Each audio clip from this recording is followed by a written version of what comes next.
Hi friends, ಎಲ್ಲರಿಗೂ ನಮಸ್ಕಾರ. ನಾನಿವತ್ತು ಹೇಳೋಕ್ಕೆ ಬಯಸ್ತಿರೋದೇನಪ್ಪ ಅಂದರೆ, ಒಂದು ಹಳ್ಳಿಯ ಒಂದು ಹುಡುಗನ ಕತೆ. ಒಂದು 15 ವರ್ಷ ಹಿಂದೆ ಆ ಹುಡುಗ ರಿಚ್ ಆಗೂ ಇರ್ತಾನೆ, ಹೊರಗಡೆ ಎಲ್ಲ ಓಡಾಡಿ ಏನು ಬೇಕು ಎಲ್ಲ ಮಾಡ್ತಾಯಿರ್ತಾನೆ, ದುಡ್ಡು ಇರುತ್ತೆ, ಜನನೂ ಇರ್ತಾರೆ, ಎಲ್ಲ ಇರ್ತಾರೆ. ಅವಾಗ ಇದ್ದಾಗ ನೋಡಿ ಆ ಸಿಚುವೇಶನ್ ನೋಡಿ, ಆವಾಗ ಅವನಿದ್ದಾಗ ಅವನ ಜೊತೆ ಜನ ಬೆಂಬಲ, ಪ್ರತಿಯೊಬ್ಬರು ಕೂಡ ಬೆಂಬಲ ಎಲ್ಲ ಕೂಡ ಇತ್ತು. ಅವನ ಹತ್ರ ಜನಗಳು ಈ ಸಕ್ಕರೆಗೆ ಇರುವೆ ಮುತ್ತಿದಾಗೆ ಮುತ್ತಾಯಿದ್ರು. ಅದೇ ಒಂದು ಆ ಹುಡುಗ, ಇದು ಕತೆ ಹೇಳ್ತಿರೋದು ನಾನು, ಅದೇ ಒಂದು ಆ ಹುಡುಗ ಮತ್ತೆ ಸ್ವಲ್ಪ ನಾರ್ಮಲಾಗಿ ಇಳಿದೋಗ್ತಾನೆ. ಎಲ್ಲದರಲ್ಲೂ ಆರ್ಥಿಕ ಸುತ್ತಲಾಗಲಿ, ಹಣದಲ್ಲಾಗಲಿ, ಪ್ರತಿಯೊಂದರಲ್ಲಾಗಲಿ ಅವನೊಂದು ಬಿಸ್ನೆಸ್ ಮಾಡೋಕ್ಕೆ ಹೋಗ್ತಾನೆ. ಆ ಬಿಸ್ನೆಸ್ಸಲ್ಲಿ ಕುಂದು ಹೋಗ್ತಾನೆ ಆ ಹುಡುಗ. ಆಗ ನೋಡಿ ಲಾಸ್ಟಿಗೆ ಅದು ಯೋಚನೆ ಮಾಡಲೇಬೇಕು. ಲಾಸ್ಟಿಗೆ ಆ ಹುಡುಗನ್ನ ಮಾತಾಡ್ಸೋರು ಕೂಡ ಇಲ್ಲ ರೀ. ಯಾಕ್ರಿ ಇದು? ಅವನ ಹತ್ರ ಇದ್ದಾಗ ನೀವು ಹೋಗ್ತಿದ್ರಿ, ಅವನು ಸೋತಾಗ ಅವನ್ನ ಮೇಲೆತ್ತಿ, ಅದು ಯಾಕಾಗಲ್ಲ? ಅವನ ಹತ್ರ ಇದ್ದಾಗ ನೀವು ಎಷ್ಟು ತಿಂದಿದ್ದೀರಾ? ಅವನು ಎಷ್ಟು ಖರ್ಚು ಮಾಡಿದ್ದಾನೆ ನಿಮಗೆ? ಎಷ್ಟೋ ಮಾಡಿದ್ದಾನೆ ನಿಮಗೆ. ಅದು ಆ ಹುಡುಗನಿಗೆ ಗೊತ್ತುಂಟು. ಇದು ಒಂದು ಕತ್ತೆ ಅಲ್ಲ, ಒಂದು ರೀಸನ್ ಹೇಳ್ತಿರೋದು ನಾನು. ಇದು ಕತ್ತೆ ವಿತ್ ರೀಸನ್ ಎರಡೂ ಕೂಡ. ಆ ಹುಡುಗನ್ನ ಯಾವುದೋ ಒಂದು ವಿಷಯಕ್ಕಾಗಲಿ ಅವನ್ನ ಬೆರಳು ತೋರಿಸಿ ನೋಡ್ತೀರಾ, ಬೆರಳು ತೋರಿಸಿ. ಅದೇ ಅವತ್ತು ಒಂದು 15 ವರ್ಷ ಹಿಂದೆ ಆ ಹುಡುಗನ ಬೆರಳು ತೋರಿಸಿ ನೋಡ್ತಿದ್ದೀರಾ? ಅವನೇ ಸರಿಯಪ್ಪ, ಅವನು ಒಳ್ಳೆ ರಿಚ್ ಆಗಿದ್ದಾನೆ, ಹಾಗೆ ಹೀಗೆ ಅಂತ ಮಾತಾಡ್ತಕ್ಕಂಥ ಮಾತು ನಿಮ್ಮಲ್ಲೇ ಇದೆ. ಆದರೆ ಅದೇ ಸಿಚುವೇಶನ್ ಇವತ್ತು ನೀವು ಯಾಕೆ ಆ ಹುಡುಗನ ಹತ್ರ ಬೆಂಬಲ ಕೊಡಲ್ಲ ನೀವು?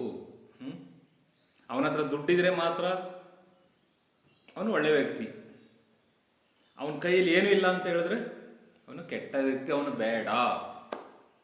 ಇದು ತಪ್ಪು. ಆ ಹುಡುಗನ ಈಗ ಅವನ ಮನಸ್ಸಲ್ಲಿ ಅವನು ಏನು ಯೋಚನೆ ಆಗಿರ್ಬೋದು? ಅವತ್ತು ಅವನು ಹಾಗಿದ್ದ, ಇವತ್ತು ಹೀಗಿದ್ದಾರೆ. ಅವತ್ತು ಇದ್ದಾಗ ಎಲ್ಲರೂ ಇದ್ರಲ್ರಿ, ಇವತ್ತು ಎಲ್ರಿ ಆ ಹುಡುಗನಿಗೆ?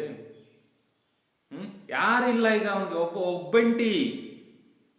ಒಬ್ಬಂಟಿಯಾಗಿ ಸುಮ್ಮನೆ ಅವನು ಯೋಚನೆ ಮಾಡಿ ಸತ್ತು ಬದುಕ್ತಾ ಇದ್ದಾನೆ. ಅವನಿದ್ರು ಒಂದೇ, ಸತ್ರು ಒಂದೇ. ಆ ಥರ ಜೀವನ ಕೂಡ ಮಾಡ್ತಾ ಇದ್ದಾನೆ ಆ ಹುಡುಗ. ಅದೊಂದು ಕತೆ, ಎಲ್ಲ ವ್ಯಥೆ. ದಯವಿಟ್ಟು ನೋಡಿ, ದುಡ್ಡು ಇವತ್ತಿರುತ್ತೆ, ನಾಳೆ ಹೋಗುತ್ತೆ. ಸತ್ತಾಗ ಎಲ್ಲರನ್ನೂ ಮಣ್ಣು ಮಾಡೋದೆ. ಆದರೆ ಇದ್ದಾಗ ನೀವು ಸ್ವಲ್ಪ ಹಳೆ ಕಾಲದ ನೆನೆಸ್ಕೊಳ್ಳಿ. ಮೆಮೊರೀಸ್ ನೆನ್ಕೊಳ್ಳಿ ಅದನ್ನು. ಅವತ್ತು ಅವನು ಹುಡುಗ ಆ ಥರ ಮಾಡಿದೆ, ನನಗೆ ಹೆಲ್ಪು, ಈ ಥರ ಎಲ್ಲ ಕಷ್ಟ ಸುಖಕ್ಕೆಲ್ಲ ನಮಗೆ ಹೆಲ್ಪ್ ಮಾಡ್ತಿದ್ದ, ನಾವು ಸ್ವಲ್ಪ ಹೆಲ್ಪ್ ಮಾಡಬೇಕು ಅನ್ನೋದನ್ನು ಯೋಚನೆ ಮಾಡಿ. ಅಷ್ಟೇ ತಾನೇ ಗೊತ್ತು. ಅದು ಬಿಟ್ಟು ನೀವು ಇವತ್ತಿನ ಈಗ ಮಾತ್ರ ಯೋಚನೆ ಮಾಡ್ತಿದ್ದೀರ ಅಷ್ಟೇ. ಹಳೆದನ್ನು ಕೂಡ ನೆನ್ಕೊಳ್ಳಿ. ಯಾರೇ ಆಗಲಿ ರೀ, ಪ್ರತಿಯೊಬ್ಬ ಮನುಷ್ಯ ಯಾರೇ ಆಗಲಿ, ಹಳೆದನ್ನು ಕೂಡ ಮೆಮೊರೀಸ್ ಚೇಂಜ್ ಮಾಡಿ, ಹಿಂದೆ ಹೋಗಿ, ಇನ್ನೂ ಸ್ವಲ್ಪ ಹಿಂದೆ ಹೋಗಿ ನೆನಪು ಮಾಡ್ಕೊಳ್ಳಿ. ಅವನು ಅವತ್ತು ನಮ್ಗೆ ಹೆಲ್ಪ್ ಮಾಡಿದ, ಯಾರೇ ಆಗಲಿ, ಇಡೀ ಪ್ರಪಂಚದಲ್ಲಿ ಯಾರೇ ಆಗಿರಲಿ, ನನಗೆ ಅವತ್ತು ಹೆಲ್ಪ್ ಮಾಡಿದರು.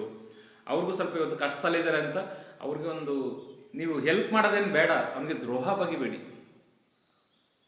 ಅವನೊಬ್ಬ ಕುಡ್ಕ ಆಗಿರ್ಬೋದು, ಇನ್ನೊಂದಾಗಿರ್ಬೋದು, ಎಂತ ಆಗಿರ್ಬೋದು ರೀ. ಅಂದರೆ ಅವತ್ತು ಅವನು ಒಳ್ಳೆ ಕೆಲಸ ಮಾಡಿದ್ದಾನೆ ಎಲ್ಲರೂ ಕೂಡ. ಅದನ್ನು ನೀವ್ಯಾಕೆ ನೆನ್ಕೊಳ್ಳಲ್ಲ? ಪ್ಲೀಸ್ ದಯವಿಟ್ಟು ಯಾರೇ ಆಗಲಿ ಹಳೆದಿನ ಸ್ವಲ್ಪ ನೆನ್ಕೊಳ್ಳಿ. ಇವತ್ತು ಹೊಸ ನೀರು ಬಂತು ಅಂತೇಳಿ ಹಳೆ ನೀರ ಮರ್ತ್ರೆ, ಅವತ್ತು ಕೆಲವ್ರಿಗೆ ಏನೇನೋ ಇರುತ್ತೆ, ಅದನ್ನ ಹೇಳಲ್ಲ, ಮತ್ತೊಂದು ವಿಡಿಯೋ ಮಾಡ್ತೀನಿ ನಾನು. ಪ್ಲೀಸ್ ಹಳೆದಿನಲ್ಲಿ ನೆನ್ಕೊಳ್ಳಿ. ದಯವಿಟ್ಟು ಯಾರಿಗೂ ಕೂಡ ಮೋಸ ಮಾಡಬೇಡಿ, ದಯವಿಟ್ಟು ಪ್ಲೀಸ್.